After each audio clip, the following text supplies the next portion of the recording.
മെറ്റനായ ministries YouTube ചാനലിലേക്ക് ഏവർക്കും സ്വാഗതം.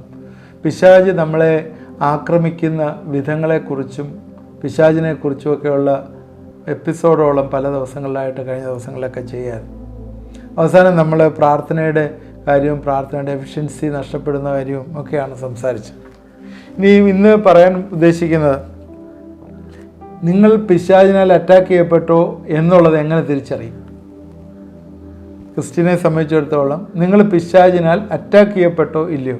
ഈ അറ്റാക്ക് ചെയ്യാന്നൊക്കെ പറയുമ്പം ഇങ്ങോട്ട് വന്നിട്ട് എന്താ നമ്മളീ കാണുന്ന പോലെ ഒരു സാധാരണ അറ്റാക്ക് എന്ന് പറഞ്ഞ ഒരു ഉപകരണം അല്ലെങ്കിൽ ഒരു ആയുധം കൊണ്ടുവന്ന് ഉപദ്രവിക്കുക. അങ്ങനെ അവന് പിശാചിൻ്റെ ആയുധങ്ങളുണ്ട്, അത് വെച്ചായിരിക്കും ഉപദ്രവിക്കുന്നത്. അത് നമ്മൾ അറ്റാക്ക് ചെയ്യപ്പെട്ടോ ഇല്ലയോ എന്നുള്ളൊരു തിരിച്ചറിവ് അത് നമുക്ക് എങ്ങനെ മനസ്സിലാവും എന്നുള്ളതാണ്. സാധാരണ കേസിൽ അത് പ്രത്യേകിച്ച് പറയേണ്ട ആവശ്യമൊന്നുമില്ല, എല്ലാവർക്കും അറിയാവുന്നതാണ്. നേരത്തെ ഉള്ളവരൊന്നും ആക്റ്റീവായിട്ട് ഉറങ്ങിയിരിക്കുകയാണെങ്കിൽ പിശാച് അറ്റാക്ക് ചെയ്തു എന്നങ്ങ് ചുരുക്കത്തിലങ്ങ് പറഞ്ഞാൽ മതി. എന്നാലും ഒരു 8 പോയിൻറ്റ്സ് അതുമായിട്ട് ബന്ധപ്പെട്ട് സംസാരിക്കാമെന്ന് വിചാരിക്കാം. അത് പ്രധാനപ്പെട്ടൊരു കാര്യമാണ്. ഞാനൊരു വിശ്വാസിയാണ്, ദൈവത്തെ അറിയുന്ന ഒരാളാണ്, ഞാൻ ദൈവത്തിൻ്റെ മകനാണ്. എന്നാൽ എന്നെ ഈ പിശാച് അറ്റാക്ക് ചെയ്ത് ഇപ്പം ഞാൻ അവൻ്റെ അറ്റാക്കിലാണോ ഇരിക്കുന്നത്, അങ്ങനെയാണെന്ന് ഞാൻ എങ്ങനെ റിയലൈസ് ചെയ്യും എന്നുള്ള ഒരു ചിന്ത ഈ തരുണത്തിൽ ഇന്നത്തെ ഡിസ്കഷനിൽ നമുക്ക് ഇടവരുത്തട്ടെ എന്ന് പ്രാർത്ഥിക്കും. നമ്മൾ 10-25 പോയിൻ്റ് പറഞ്ഞായിരുന്നു, അതെല്ലാം പിശാച് അറ്റാക്ക് ചെയ്യുന്ന വിധങ്ങളാണ്. ഈ അറ്റാക്കിൽ ആ 10-25 രീതി പറഞ്ഞ പോയിന്റുകളിലൊക്കെ നമ്മൾ അടിമപ്പെട്ടിട്ടുണ്ടെങ്കിൽ അറ്റാക്കിൽ തന്നെയാണ് എന്ന് നമ്മൾ മനസ്സിലാക്കും. അതുമാത്രമല്ല, ഈ പിശാച് ആരെ വിഴുങ്ങേണ്ടുന്നു എന്ന് ചിന്തിച്ച് ഇങ്ങനെ അലറിക്കൊണ്ടിരിക്കുകയാണ്. ലൂസിഫറിനെ സംബന്ധിച്ചിടത്തോളം അവന് ഒരുപാട് ഡെമൺസ് ഉണ്ട്, അവന് ഒരുപാട് പല ഡിഗ്രികളിലുള്ള ഡെമൺസ് ഉണ്ട്. ഏറ്റവും ടോപ്പിൽ അവൻ ഇരിക്കുന്നതിലും അതിൻ്റെ താഴെ പല ഫോളൻ ഏഞ്ചൽസ് ഒരുപാടുണ്ട്. ഡെമോണിക്കായിട്ടുള്ള ആക്ടിവിറ്റി ചെയ്യാനായിട്ട് ഒരുപാട് പേരുണ്ട്. ലാക്സ് ആൻഡ് ക്രോർസ് എന്നൊക്കെ വേണമെങ്കിൽ പറയാം, മില്യൺസ് ആൻഡ് മില്യൺസ് ഉണ്ട്. കാരണം നമുക്ക് ഈ അരൂപികളായിട്ടുള്ള ഇങ്ങനെയുള്ള സാധനങ്ങൾ നമുക്കറിയത്തില്ല. സ്പിരിച്വൽ വേൾഡ് നമുക്ക് ലിമിറ്റഡ് ആയിട്ടുള്ള നോളജാണ്. ഈ കോസ്മോസിൽ എന്തൊക്കെ ഉണ്ടെന്നൊന്നും നമ്മുടെ ഈ കണ്ണിനോ നമ്മുടെ ഇന്ദ്രിയങ്ങൾക്കോ ഒന്നും അറിവുള്ളതല്ല നമ്മൾ ചിന്തിക്കുക. അതുകൊണ്ട് ഇത് എങ്ങനെ നമ്മൾ മനസ്സിലാക്കുന്നു ചോദിച്ചാൽ, ബൈബിളിൽ പറയുന്ന ചില കാര്യങ്ങളും ഒക്കെ വെച്ചിട്ടുള്ള ഒരു ചിന്തയാണ് നമുക്ക് എടുക്കേണ്ടത്. പക്ഷേ ഒരു കാര്യം ഉറപ്പായിട്ട് നമ്മൾ മനസ്സിലാക്കുക, ദൈവത്തിനെതിരായിട്ട് നിൽക്കുന്നതൊക്കെ പൈശാചികമാണ്. അത് എന്തായാലും നമുക്കതിന് ചിന്തിക്കാം. ദൈവത്തിനെതിരായിട്ട് നിൽക്കുന്നതൊക്കെ പൈശാചികമാണ്. അതുപോലെ തന്നെ നമുക്ക് പ്രത്യേകിച്ച് അറിയുന്ന ദൈവം എന്ന് പറയുന്നൊരു ജനറിക്കായിട്ടൊരു അല്ലെങ്കിൽ ജനറലായിട്ടൊരു വേർഡ് നമ്മളെടുത്ത് പറയുകയല്ല. ദൈവം പലരും പല രീതിയിലാണല്ലോ ഡിഫൈൻ ചെയ്യുന്നത്. അന്നേരം ഈ ദൈവത്തെ കാണിച്ചു തന്ന ആരാണ്? ദൈവത്തിലേക്കുള്ള വഴി കാണിച്ചു തന്ന യേശുവാണ്. യേശുവിൻ്റെ മാർഗത്തിൽ നിന്നിൻ്റെ വിപരീതമായി നിൽക്കുന്നതൊക്കെ തന്നെ പൈശാചികമാണ്, അത് പിശാചിൻ്റേതാണ്. അത് നമുക്കറിയാം. ഒന്നുമില്ല, ആരെയും ഉപദ്രവിക്കാതെ പാവപ്പെട്ടവരായി പോയി ആളുകളെ സഹായിക്കുകയോ അല്ലെങ്കിൽ കരുതുകയോ എന്തെങ്കിലും ദൈവം പറഞ്ഞിരിക്കുന്ന കർത്താവ് പഠിപ്പിച്ചിരിക്കുന്ന കാര്യങ്ങൾ ചെയ്യുന്നവർ പോലും ഇന്ന് പീഡനത്തിലും പ്രയാസത്തിലും അനുഭവിക്കുന്നതൊക്കെ എൻ്റെ കാരണങ്ങൾ അതുതന്നെയാണ്. പിശാച് അതൊന്നും ചെയ്യാനായിട്ട് സമ്മതിക്കുന്നില്ല.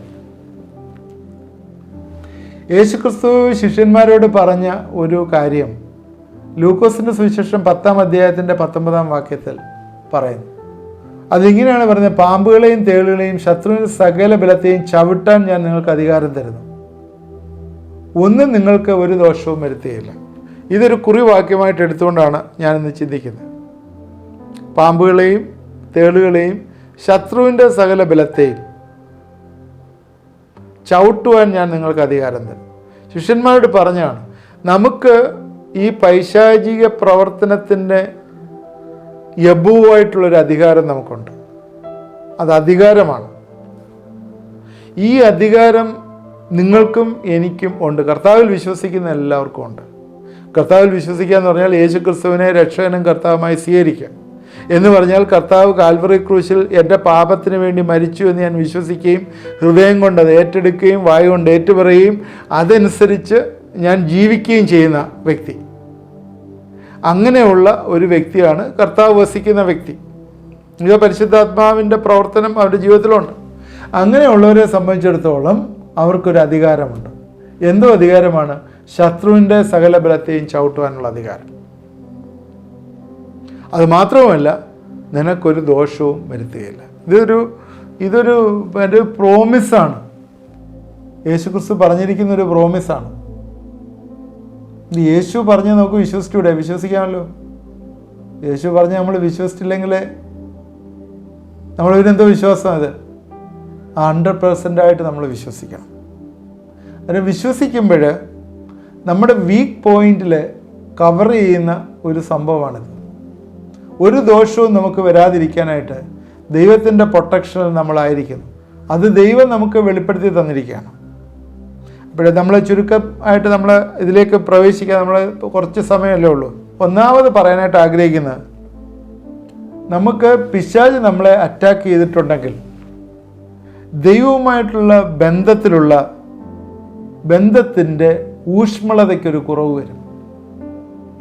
സ്ലഗ്ഗിഷ് ആറ്റിറ്റ്യൂഡ് ടുവേഴ്സ് ഗോഡ് എന്ന് വേണമെങ്കിൽ പറയാം. ദൈവവുമായുള്ള ബന്ധത്തിൽ അതിൻ്റെ ആ ഊഷ്മളത വെച്ചാൽ ദൈവത്തിൻ്റെ പ്രസൻസിലിരിക്കുക, ദൈവവചനത്തിൽ സന്തോഷിക്കുക, അല്ലെങ്കിൽ ആ കൂട്ടായ്മയിലിരിക്കുമ്പോഴുള്ള സന്തോഷം, ദൈവം നമ്മളോട് സംസാരിക്കുന്ന കാര്യങ്ങൾ, നമ്മുടെ പ്രാർത്ഥനാ ജീവിതത്തിലുള്ള സന്തോഷങ്ങൾ, ഇതെല്ലാം കുറഞ്ഞു വരുന്നതായിട്ട് നിങ്ങൾക്ക് തോന്നുന്നുണ്ടെങ്കിൽ പിശാച് നിങ്ങളെ അറ്റാക്ക് ചെയ്യുന്നുണ്ട്. എന്നുവെച്ചാൽ ദൈവമായിട്ടുള്ള ബന്ധത്തിൻ്റെ ആ ഊഷ്മളത കുറഞ്ഞു വരുന്നു, ഈ ദിവസങ്ങൾ കുറഞ്ഞു വരുന്നുവെങ്കിൽ പിശാച് നിങ്ങളെ അറ്റാക്ക് ചെയ്യുന്നുണ്ട്. എന്നാൽ അതിൽ നിന്ന് തിരിച്ചോണം. ഊഷ്മളത കൂട്ടാനായിട്ടുള്ള മാർഗങ്ങൾ നമ്മൾ കണ്ടുപിടിക്കണം. പ്രാർത്ഥന, ഫാസ്റ്റിങ്, സുവിശേഷം അറിയിക്കുക, ദൈവിക കാര്യങ്ങൾക്ക് താല്പര്യം കാണിക്കുക എന്നുള്ളത്. രണ്ടാമത്, പിശാച് നിങ്ങളെ അറ്റാക്ക് ചെയ്യുന്നു എന്ന് എങ്ങനെ തിരിച്ചറിയാം? ഒരു ശൂന്യതാ ബോധം നിങ്ങളിലേക്ക് വരും. ശൂന്യതാ ബോധം എന്ന് പറഞ്ഞാൽ ആ റിസോഴ്സുമായിട്ട് ബന്ധപ്പെട്ടുള്ളൊരു കാര്യമാണ്. എന്നുവെച്ചാൽ you have nothing, you have everything. രണ്ട് കാര്യങ്ങളാണ്. നിങ്ങൾക്കൊന്നുമില്ല, നിങ്ങൾക്കെല്ലാം ഉണ്ട്. കർത്താവ് ഉള്ളപ്പോൾ എല്ലാം ഉണ്ട്. അതൊരു എപ്പോഴും നിങ്ങളുടെ ജീവിതത്തിൽ അയ്യോ അത് വേണ്ടായിരുന്നു, അത് ശരിയായില്ല, ഇങ്ങനൊരു ഫീലിംഗ് എപ്പോഴും നിങ്ങളുടെ ജീവിതത്തിൽ വരും. ശൂന്യതാബോധം, അത് ചെയ്തത് ശരിയായില്ല. അതായത് അവിടെ എന്താ പറയുന്നത്? എന്താ നിങ്ങളെ ജഡ്ജ് ചെയ്യുന്നത്? നിങ്ങളുടെ സെൽഫാണ് നിങ്ങളെ ജഡ്ജ് ചെയ്യുന്നത്. എന്ത് ചെയ്താലും കർത്താവിൻ്റെ നാമത്തിനായിട്ട് ചെയ്യുകയും കർത്താവിൽ ആരംഭിച്ച് കർത്താവിൽ അവസാനിപ്പിക്കുകയും ചെയ്യുമ്പോൾ നിങ്ങൾക്ക് ആ സന്തോഷമില്ലായ്മ അല്ലെങ്കിൽ അത് നിങ്ങളുടെ ജീവിതത്തിൽ ഉണ്ടാകുകയില്ല. എന്ന് പറഞ്ഞാൽ നിങ്ങൾക്ക് ആ ശൂന്യതാബോധം നിങ്ങളുടെ ജീവിതത്തിൽ ഒന്നുമില്ല എന്നൊരു ചിന്ത, അല്ലെങ്കിൽ ഞാൻ ചെയ്യുന്ന ഒന്നും ശരിയാകുന്നില്ല എന്നൊരു ചിന്ത, അതൊരിക്കലും ഉണ്ടാകുകയില്ല. അതുകൊണ്ട് പ്രത്യേകം ശ്രദ്ധിക്കുക. നിങ്ങളുടെ ഉള്ളിലെ ഒരു ശൂന്യത പോലെ, ഒന്നും ശരിയാവത്തില്ല, ഒന്നും നടക്കത്തില്ല എന്നൊക്കെയുള്ളൊരു ചിന്തയുണ്ടെങ്കിൽ നിങ്ങൾ പിശാചിൻ്റെ അറ്റാക്കിൽ വരുന്നുവെന്നാണ് ഓർക്കുക. മൂന്നാമത്തെ കാര്യം, നേരത്തെ നമ്മൾ പറഞ്ഞതാണ്, ഫിസിക്കൽ ഫറ്റീഗിനെ കുറിച്ച് കഴിഞ്ഞ എപ്പിസോഡുകളിൽ പറഞ്ഞിട്ടുള്ളതാണ്. ശാരീരികമായിട്ടുള്ള തളർച്ച, എപ്പോഴും അങ്ങ് ക്ഷീണം, എന്ത് ചെയ്താലും ക്ഷീണം, എന്നെ കൊണ്ടൊന്നും വയ്യ, പ്രാർത്ഥിക്കാൻ വയ്യ, പള്ളിയിൽ പോകാൻ വയ്യ, ഫെലോഷിപ്പിന് പോകാൻ വയ്യ, മറ്റുള്ളവരുടെ റിലേഷൻഷിപ്പുമായിട്ട് ഉള്ള ബന്ധത്തിലിരിക്കാൻ വയ്യ. എപ്പോഴും ഒരു ക്ഷീണവും തളർച്ചയും, ശരീരത്തിനൊരു ക്ഷീണവും തളർച്ചയും. നിങ്ങൾ പറയും അത് ശാരീരികമായിട്ടുള്ള പ്രയാസമാണ്, അത് രോഗമാണ് എന്നൊക്കെ നിങ്ങൾ പറയും. രോഗവും പിശാച് കൊണ്ടുവരുന്നതാണ്. അപ്പോൾ അത് രോഗമാണ്, അതൊക്കെയാണ് എന്ന് പറയും. അത് രോഗമൊന്നുമല്ല. ഒരു ഫിസിക്കൽ ഫറ്റീഗ്, നിങ്ങൾക്ക് ദൈവവുമായിട്ടുള്ള ബന്ധത്തിന് തടസ്സം വരുത്തുന്നതായിട്ടുള്ളൊരു ഫിസിക്കൽ ഫറ്റീഗ്. ശിഷ്യന്മാർ ഉറങ്ങിപ്പോയ കാര്യമൊക്കെ നേരത്തെ പറഞ്ഞല്ലോ. അങ്ങനെ വരികയാണെങ്കിൽ ആയിട്ട് എക്സോസ്റ്റ് ചെയ്തു എന്ന് തോന്നുമ്പോഴേ നിങ്ങളുടെ പ്രാർത്ഥനാ ജീവിതം കുറയും, ദൈവവചനം പഠിക്കുന്നത് കുറയും, ഫെലോഷിപ്പിനുള്ള സമയം കുറയും, മറ്റുള്ളവരുടെ ഇൻ്റർപേഴ്സണൽ റിലേഷൻഷിപ്പ് കുറയും. എല്ലാം ഒരു ശാരീരിക തളർച്ച വരുന്ന ഒരനുഭവം നിങ്ങൾക്കുണ്ടെങ്കിൽ അത് പിശാചിൻ്റെ അറ്റാക്കാണ് എന്ന് മറന്നു വരും. യെശയ്യാവ് 40:28-29 വാക്യങ്ങൾ എല്ലാവർക്കും അറിയാവുന്നതാണ്. യഹോവയെ കാത്തിരിക്കുന്നവർ ശക്തിയെ പുതുക്കും, അവർ കഴുകന്മാരെ പോലെ ചിറകടിച്ച് ക്ഷീണിച്ചു പോവാതെ ഓടുകയും ചെയ്യും. അവരുടെ ആത്മീയ ജീവിതവും ഈ ലോകത്തിലെ ജീവിതവും ക്ഷീണമില്ലാത്തതും ചിറകടിച്ച് പറക്കുന്നത് പോലുള്ള അനുഭവം. അതുകൊണ്ട് ഫിസിക്കൽ ഫറ്റീഗ്, ശാരീരിക തളർച്ച നിങ്ങൾക്ക് ഉണ്ടെങ്കിൽ ചെക്ക് ചെയ്യുക. അത് ഹെൽത്ത് ഇഷ്യൂസിനൊക്കെ ഉപരിയായിട്ട് ആ പിശാച് നിങ്ങളെ അറ്റാക്ക് ചെയ്യുന്ന ഒന്നാണ്. നാലാമത്, വീക്ക് പ്രെയർ ലൈഫ്. പ്രാർത്ഥനാ ജീവിതം കഴിഞ്ഞ 6-7 എപ്പിസോഡിൽ പറഞ്ഞതാണ്. പ്രാർത്ഥനാ ജീവിതത്തിലെ മടുപ്പ്. ഇനി ഞാൻ കൂടുതലായിട്ട് പറയാനായിട്ട് ആഗ്രഹിക്കുന്നില്ല. 4-5-6 എപ്പിസോഡുണ്ട് പ്രാർത്ഥനാ ജീവിതത്തിലെ മടുപ്പ്. അതിന് ഒത്തിരി കാരണങ്ങൾ അതിനകത്തെല്ലാം പറഞ്ഞിട്ടുണ്ട്, അത് നോക്കുക. 5-ാമത്തെ പോയിന്റ്, കൺഫ്യൂസ്ഡ് ആൻഡ് ഹെൽപ്ലെസ്, ആശയക്കുഴപ്പം. ഈ ആത്മാവിനാൽ നിറയപ്പെട്ട വ്യക്തി കൺഫ്യൂസ് ചെയ്യേണ്ട ആവശ്യമില്ല. ഞാൻ നിനക്ക് ദൃഷ്ടി വെച്ച് ആലോചന പറഞ്ഞു തരും, പോകേണ്ടുന്ന വഴി ഉപദേശിച്ചു തരും എന്ന് ദൈവത്തിൻ്റെ ആത്മാവ് സങ്കീർത്തനക്കാൾ കൂടി പറയുന്നുണ്ടെങ്കിൽ നീ കൺഫ്യൂസ് ആവേണ്ട യാതൊരു ആവശ്യമില്ല. നീ ദൈവത്തിൻ്റെ ഹൃദയത്തിൽ നിന്നാണ് പ്രവർത്തിക്കുന്നത്. എന്തിനാണ് കൺഫ്യൂസ് ആവുന്നത്? നീ എന്താണ് ഹെൽപ്ലെസ് ആവുന്നത്? അതിൻ്റെ യാതൊരു ആവശ്യമില്ല. നിൻ്റെ ജീവിതത്തിൽ ആത്മീയമായിട്ടുള്ള ഒരു അനോയിൻറ്റിങ്, ഒരു അഭിഷേകം ഈ ദിവസങ്ങളിൽ വരട്ടെ.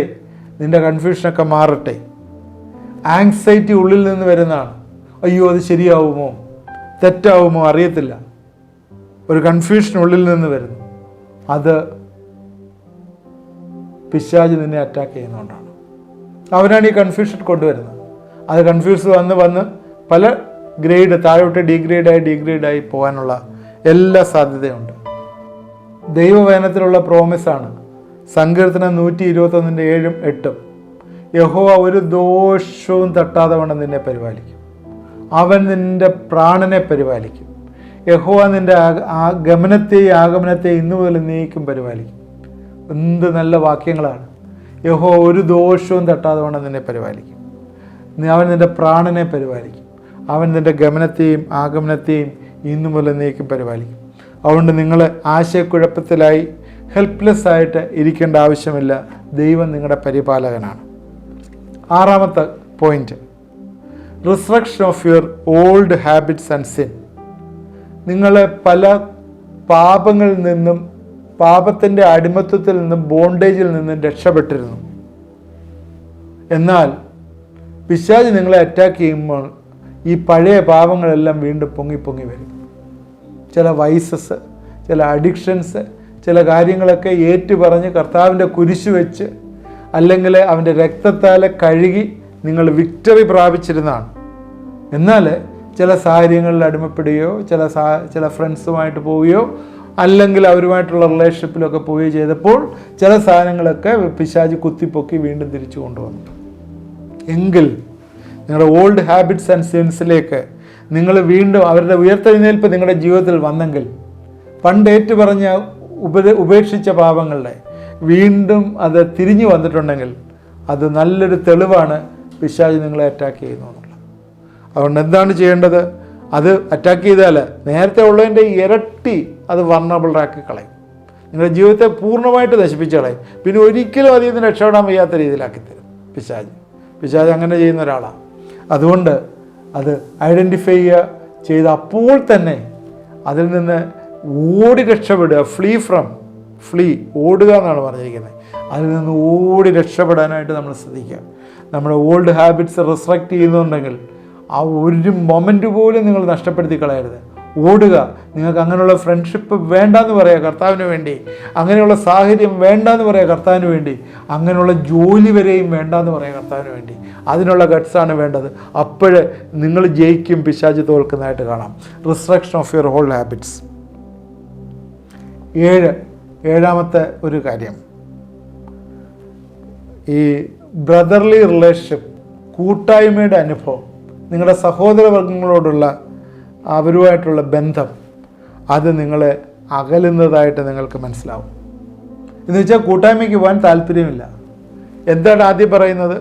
ഒന്നീ പാസ്റ്ററുടെ കുറ്റം, അല്ലെങ്കിൽ നിങ്ങളുടെ സഹോദരൻ, കൂട്ടായ്മയിൽ വരുന്ന സഹോദരൻ്റെ കുറ്റം, അല്ലെങ്കിൽ അവരെന്തെങ്കിലും ഫോണിൽ കൂടെയോ അല്ലാതെയെങ്കിലും നിങ്ങളെപ്പറ്റി എന്തെങ്കിലും പറഞ്ഞിരിക്കും, അല്ലെങ്കിൽ എന്തെങ്കിലും ഒരു സ്ലാൻഡറോ എന്തെങ്കിലും നിങ്ങൾ കേട്ടിരിക്കും. എന്തെങ്കിലും ഒരു കാരണം കൊണ്ട് കൂട്ടായ്മയിൽ നിന്ന് അകലാനായിട്ട് താല്പര്യം കാണിക്കുക. കൂട്ടായ്മയിൽ നിന്ന് അകലുന്നിടത്തോളം എന്താ സംഭവിക്കുന്നത്? നിങ്ങൾ ആ ദൈവവചനം പഠിക്കുന്നതും അന്യോന്യം പ്രാർത്ഥിക്കുന്നതിൽ നിന്നൊക്കെ അകലാനായിട്ട് തുടങ്ങും. ഒറ്റയ്ക്കൊരു കോലിരുന്ന് കത്തിയാൽ അധികം നാൾ കത്താൻ പറ്റത്തില്ല.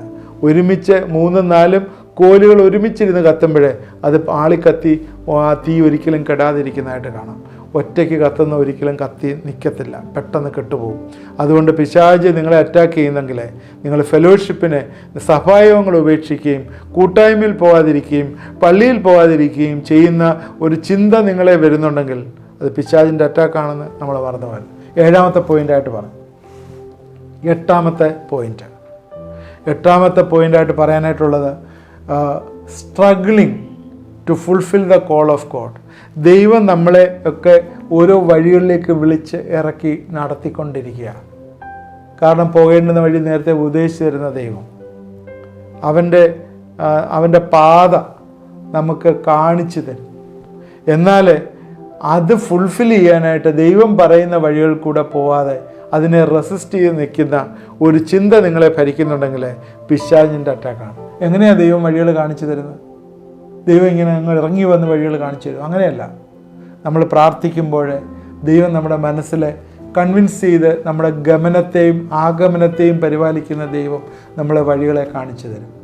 എന്നാൽ ആ കോള് നമ്മൾ മനസ്സിലാക്കാതെ അത് ഏറ്റെടുക്കാതെ അതൊന്നും സാരമില്ല എന്ന് പറഞ്ഞ് പോകുമ്പോഴേ ആ ദൈവത്തിൻ്റെ പാതയിൽ നിന്ന് നമ്മൾ മാറിപ്പോവുകയും പലപ്പോഴും കുഴിയിൽ പോയി ചാടുകയും ചെയ്യും. അതെപ്പോഴ് നമ്മൾ മനസ്സിലാവും, കുഴിയിൽ ചാടുമ്പോൾ മനസ്സിലാവും ദൈവത്തിൻ്റെ പാതയിൽ നിന്ന് മാറിപ്പോയതാണ്. അങ്ങനെ നമ്മൾ സ്ട്രഗിൾ ചെയ്യുന്ന സമയത്ത് നമ്മൾ മനസ്സിലാക്കുക അത് പിശാചിൻ്റെ അറ്റാക്കാണ് നിങ്ങളുടെ ജീവിതത്തിൽ വന്നിരിക്കുന്നത്. അവസാനം അതൊരു കാര്യം കൂടെ പറഞ്ഞ് ഞാൻ ഇന്നത്തെ എൻ്റെ ഈ എപ്പിസോഡോട് അവസാനിപ്പിക്കാം. അൺഗോൾഡി ഡ്രീംസ് ആൻഡ് വിഷൻ. ഇത് ഒരു ഏറ്റവും ഫൈനൽ സ്റ്റേജിൽ വരുന്നൊരു കാര്യമാണ്. ഇങ്ങനെ ഒരുപാട് പിശാച് പല രീതിയിൽ നമ്മളെ പിടിച്ച് കുലുക്കി ഇങ്ങനെയൊക്കെ പോകുമ്പോൾ രാത്രി ഉറങ്ങുന്ന സമയത്ത് വേണ്ടാത്ത ദുഷിച്ച സ്വപ്നങ്ങൾ നിങ്ങൾ കാണും. ദൈവവചനം പഠിക്കുകയും ധ്യാനിക്കുകയും പ്രാർത്ഥിക്കുകയും ദൈവത്തിൻ്റെ സന്നിധിയിൽ നമ്മളെ വിനയപ്പെടുത്തുകയും അതനുസരിച്ച് ജീവിക്കുകയൊക്കെ ചെയ്യുമ്പോൾ അതിന് വിപരീതമായിട്ട് ഉള്ള ചിന്തകൾ വരികയും അതിന് നമ്മൾ അഡിക്റ്റീവായി തീരുകയും ചെയ്യുമ്പോൾ രാത്രി കിടക്കുമ്പോൾ ഇങ്ങനെയൊക്കെയുള്ള സ്വപ്നങ്ങളും ഡ്രീംസും ഒക്കെ വന്നു ചേരും. നമുക്കറിയാം, നമ്മുടെ ആത്മാവ് ഉറങ്ങുന്നില്ല, ശരീരം ഉറങ്ങുന്നുണ്ട്, ആത്മാവ് ഉറങ്ങുന്നില്ല. അതുകൊണ്ട് ഈ ഉറങ്ങാതിരിക്കുന്ന ആത്മാവിന്, ദൈവത്തിൻ്റെ ആത്മാവിന് പല കാര്യങ്ങളും കമ്മ്യൂണിക്കേറ്റ് ചെയ്യാൻ പറ്റും. അതുകൊണ്ട് നമ്മൾ രാത്രിയിൽ ഉറങ്ങിക്കിടക്കുമ്പോഴും നമ്മുടെ ആത്മാവ് ഉണർന്നിരിക്കുകയാണ്. ഈ ആത്മാവിനോട് ദൈവത്തിൻ്റെ ആത്മാവിന് കമ്മ്യൂണിക്കേറ്റ് ചെയ്യാൻ പറ്റും. നമ്മൾ ദൈവവുമായിട്ട് ആ ലിസണിങ്, ആ ക്ലോസ് റിലേഷൻഷിപ്പിലിരിക്കുകയാണെങ്കിൽ. എന്നാൽ പിശാചിൻ്റെ അറ്റാക്കിൽ വന്നു കഴിഞ്ഞാൽ ദൈവവുമായിട്ടുള്ള കമ്മ്യൂണിക്കേഷനൊന്നും ഉണ്ടാകത്തില്ല. അതിന് പകരം പിശാച് പല കാര്യങ്ങളും ഇൻഡ്യൂസ് ചെയ്തുകൊണ്ടേയിരിക്കും. നല്ല നല്ല സുഖമായിട്ടുള്ള ഫ്ലഷി ഡ്രീംസ്, നല്ല നല്ല വിഷൻ, നിങ്ങൾ വലിയ രാജാവായി വലിയ കാര്യങ്ങൾ ചെയ്യുന്ന വിഷനും ഒക്കെ വന്നിട്ട് അവസാനം പിന്നെ നിങ്ങൾ പിച്ചച്ചട്ടി എടുക്കുന്ന വിഷനും കാണും. എന്താ ഞാൻ പറയാനായിട്ട് ഉദ്ദേശിച്ചത്? Ungodly dreams and vision, terrible, immoral, disaster, devil taking away, wants to take away from God. ദൈവം, ഈ പിശാച് ദൈവത്തിൽ നിന്ന് നിങ്ങളെ മാറ്റിക്കൊണ്ടുപോകാനായിട്ട് ഇടവരും. 9 കാര്യങ്ങളെക്കുറിച്ചാണ് പറഞ്ഞത്. പിശാച് നിങ്ങളെ അറ്റാക്ക് ചെയ്യുന്നു എന്ന് നിങ്ങൾ മനസ്സിലാക്കാൻ ഉള്ള കാര്യങ്ങൾ. 1, ദൈവവുമായുള്ള ബന്ധത്തിലുള്ള ഊഷ്മളതയുടെ കുറവ്. 2, ശൂന്യതാബോധം. 3, ശാരീരികമായിട്ടുള്ള തളർച്ച. 4, പ്രാർത്ഥനയുള്ള ഒരു മടുപ്പ്. 5, ആശയക്കുഴപ്പം. 6, റിസ്ട്രക്ഷൻ ഓഫ് പഴയ ശീലങ്ങളും പഴയ പാപങ്ങളൊക്കെ ഉയർത്തുന്നേറ്റ് വരുന്നു. 8, നിങ്ങൾ കൂട്ടായ്മയിൽ നിന്ന് പിന്നോക്കം വലിയുന്നു. 8, ദൈവത്തിൻ്റെ വിളി നിങ്ങൾ മനസ്സിലാക്കുന്നില്ല. 9, അൺഗോഡ്ലി ആയിട്ടുള്ള സ്വപ്നങ്ങളും ദർശനങ്ങളും ഒക്കെ നിങ്ങൾ കാണുന്നു. ഇങ്ങനെയൊക്കെ വരുമ്പോഴെന്താ നിങ്ങൾ ചെയ്യേണ്ടത്? പിശാച് നിങ്ങളെ അറ്റാക്ക് ചെയ്യുന്നു എന്ന് മനസ്സിലാക്കിയിട്ട് ഇത് ദയവായിട്ട് നിങ്ങളുടെ കൂട്ടായ്മയിലോ അല്ലാതെയായിട്ട് ഒരു പ്രയർ പാർട്ട്ണറുമായിട്ട് ഇത് ഷെയർ ചെയ്തിരുന്ന് പ്രാർത്ഥിക്കുക. നിങ്ങളുടെ ഭവനത്തിൽ നിങ്ങളുടെ ഭാര്യയുണ്ട്, ഭാര്യയോട് ഷെയർ ചെയ്ത് പ്രാർത്ഥിക്കാം. അല്ലെങ്കിൽ നിങ്ങളുടെ കൂട്ടായ്മയിലുള്ള ഒരാളോട് ഷെയർ ചെയ്ത് പ്രാർത്ഥിക്കാം. ഇതിൽ നിന്നും അൾട്ടിമേറ്റായിട്ട് നമുക്കൊരു വിക്ടറി പ്രാപിക്കണം. തുടർന്നുള്ള എപ്പിസോഡിൽ അതിനെക്കുറിച്ച് പറയുന്നതാണ്, എങ്ങനെയാണ് അൾട്ടിമേറ്റായിട്ട് ഇതിൽ നിന്ന് നമുക്കൊരു വിക്ടറി വരുന്നത്. ഈ തുടർന്നുള്ള 3-4 എപ്പിസോഡിൽ അതിനെക്കുറിച്ച് പറയും. ദൈവം അനുവദിക്കുകയാണെങ്കിൽ കഷ്ടതയെക്കുറിച്ചും ഉള്ള ചില ചിന്തകൾ പിശാച് കൊണ്ടുവരുന്നതും ആയിട്ടുള്ള കഷ്ടതകളെക്കുറിച്ചുള്ള ചില ചിന്തകളും നമുക്ക് ഇതിനകത്ത് ചേർന്ന് ചിന്തിക്കാം. ഇപ്പോഴേ നമ്മൾ കേട്ടത് ഓർത്ത് നമുക്ക് ദൈവകരങ്ങളിലേക്ക് സമർപ്പിച്ച് പ്രാർത്ഥിക്കാം. ദൈവമായ കർത്താവേ, ഇത് കണ്ടുകൊണ്ടിരുന്ന എല്ലാവരെയും അനുഗ്രഹിച്ച് പ്രാർത്ഥിക്കുന്നു. പിശാച് ഞങ്ങളെ അറ്റാക്ക് ചെയ്തോ ഇല്ലയോ എന്നുള്ള ഒരു കർത്താവെ ഒരു പോയിന്ററായിട്ട് 9 കാര്യങ്ങൾ പറഞ്ഞല്ലോ. പലതും ഇതല്ലാതെയും ഉണ്ടാവും. കർത്താവെ 10-25 എപ്പിസോഡിൽ ഏതൊക്കെ രീതിയിലാണ് പിശാച് അറ്റാക്ക് ചെയ്യുന്നതെന്ന് പറഞ്ഞു. കർത്താവ് ഇതിൽ നിന്നെല്ലാം ഞങ്ങൾ രക്ഷ പ്രാപിക്കേണ്ട ഏറ്റവും ആവശ്യമായിരിക്കുന്നു. എന്നെ കണ്ടുകൊണ്ടിരിക്കുന്ന ആരെങ്കിലും ഈ പൈശാചിക പിടിയിലുണ്ടെങ്കിൽ യേശുവിൻ്റെ നാമത്തിൽ ഞങ്ങളവരെ റിലീസ് ചെയ്ത് പ്രാർത്ഥിക്കുന്നു. നിൻ്റെ വചനത്താലെ, നിൻ്റെ രക്തത്താലെ അവരെ വിടുവിക്കണമേ എന്ന് പ്രാർത്ഥിക്കുന്നു. ഞങ്ങളവരെല്ലാം ദൈവകരങ്ങളിലേക്ക് സമർപ്പിച്ച് പ്രാർത്ഥിക്കുന്നു. കർത്താവിൻ്റെ സന്നിധിയിൽ പ്രാർത്ഥിക്കട്ടെ, ഉപവസിക്കട്ടെ, ദൈവവചനം പഠിക്കട്ടെ, ഈ പിശാചിൻ്റെ തന്ത്രങ്ങളിൽ നിന്നെല്ലാം എതിർത്ത് നിൽക്കട്ടെ, ഉള്ളിൽ ദൈവിക നന്മ നിറയട്ടെ. എന്നെ കണ്ടുകൊണ്ടിരുന്നതിനോട് ചേർന്ന് പ്രാർത്ഥിക്കുന്നവരുടെയൊക്കെ ഹൃദയത്തിലെ ദൈവത്തിൻ്റെ വലിയ പരിശുദ്ധാത്മാവിൻ്റെ സമാധാനം വന്ന് നിറയട്ടെ എന്ന് പ്രാർത്ഥിക്കുന്നു. ദൈവമേ, ആത്മാവിനെ പുതുക്കണമേ. കർത്താവെ, ആത്മാവിലുള്ള എല്ലാ കളങ്കങ്ങളും മാറ്റിക്കളയണമേ. ദൈവത്തിൻ്റെ വലിയ ആ ശക്തി ധാരാളമായിട്ട് വ്യാപരിക്കട്ടെ എന്ന് പ്രാർത്ഥിക്കുന്നു. ഏതെങ്കിലും മുറുകെ പറ്റുന്ന പാപങ്ങളുണ്ടെങ്കിൽ അതെല്ലാം മാറ്റിക്കളയണമേ എന്ന് പ്രാർത്ഥിക്കുന്നു. ഈ രാത്രിയിൽ തന്നെ അതെല്ലാം മാറിപ്പോകട്ടെ എന്ന് പ്രാർത്ഥിക്കുന്നു. ദൈവസന്നിധിയിൽ നിങ്ങളൊന്ന് ഏറ്റുപറയുമോ? ദൈവത്തോട് ആ പാപങ്ങളൊക്കെ ഒന്ന് ഏറ്റുപറയുമോ? ഏതൊക്കെ അഡിക്ഷനായാലും, ഏതൊക്കെ വൈസസ് ആയാലും, ഏതൊക്കെ പ്രോണോഗ്രഫി ആയാലും, ഏതെങ്കിലുമൊക്കെയുള്ള അഡിക്ഷനായാലും, മദ്യപാനമായാലും, വെറിക്കൂത്തായാലും, ഡ്രഗ്സ് ആയാലും, യേശുവിൻ്റെ നാമത്തിൽ ഇന്ന് വലിയ റിലീസ് നിങ്ങളുടെ ജീവിതത്തിൽ വന്നു ചേരും. ദൈവമേ, എന്നോട് ചേർന്ന് പ്രാർത്ഥിച്ചവരെ നീ വിടുവിക്കുന്നവർക്ക് സ്തോത്രം, അനുഗ്രഹിക്കുന്നവർ സ്തോത്രം. പ്രാർത്ഥന കേട്ടവർക്ക് സ്തോത്രം. യേശുവിൻ്റെ നാമത്തിൽ പ്രാർത്ഥിക്കുന്നു, കേൾക്കുമാറാകണമേ. ആമേൻ. നിങ്ങൾ ഈ എപ്പിസോഡ് മറ്റുള്ളവർക്ക് ഷെയർ ചെയ്യണം. ആദ്യമായിട്ട് കാണുന്നവർ സബ്സ്ക്രൈബ് ചെയ്യണം. അതുപോലെ പ്രെയർ റിക്വസ്റ്റ് ആ പ്രെയർ ലൈനിൽ നിങ്ങൾ വിളിച്ച് പ്രാർത്ഥിക്കാം. അല്ലെങ്കിൽ ആ പ്രെയർ റിക്വസ്റ്റ് നിങ്ങൾ ആ വാട്സാപ്പ് നമ്പറിൽ അയച്ചു തന്നാൽ നിങ്ങൾക്ക് വേണ്ടി പ്രാർത്ഥിക്കുന്നതാണ്. എല്ലാ ദിവസവും 9:30 ഇത് വാച്ച് ചെയ്യണം. തുടർന്ന് ഉള്ള എപ്പിസോഡിൽ ഇതിൽ നിന്ന് എങ്ങനെയാണ് നമ്മളെ രക്ഷ പ്രാപിക്കുന്നതെന്നുള്ള ഒരു 3-4 എപ്പിസോഡുണ്ട്. അത് നിങ്ങൾ കേൾക്കണം. കഴിഞ്ഞ് തുടർമാനമായിട്ടുണ്ടല്ലോ. ദൈവം നമ്മളെ എല്ലാവരെയും അനുഗ്രഹിക്കും.